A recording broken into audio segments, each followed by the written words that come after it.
Hello guys, so Yansky TV here. This is the entrance from 88 Spa Hot Spring in Makiling. This is the Mount Makiling. It's located in Calamba, Laguna. I'm giving you a quick walk tour guide, so come with me guys. So this is the walkway, and these are the type of cottages. Yeah, there. This is just a raw video, so not much editing. I just want to show you the location and the ambience of the place, so you can rest there.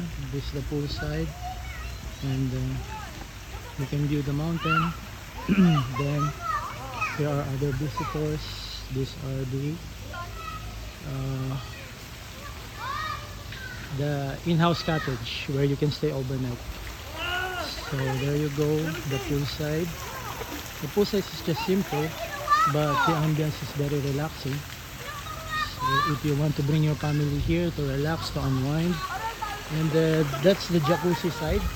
It's a very warm water where they say you can kill some of your bacteria. You can try there.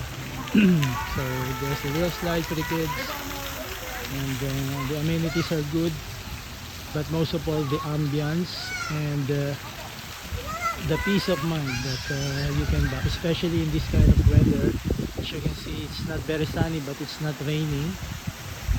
If you don't want to feel the very hot warm sun, it's good to come here at this kind of weather.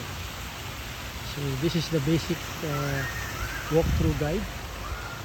Once again, it is located in Calamba. Just search in 88 Hot Spring, Makiling, in Laguna. Thanks, and once again, this is Yansky TV. Check it out.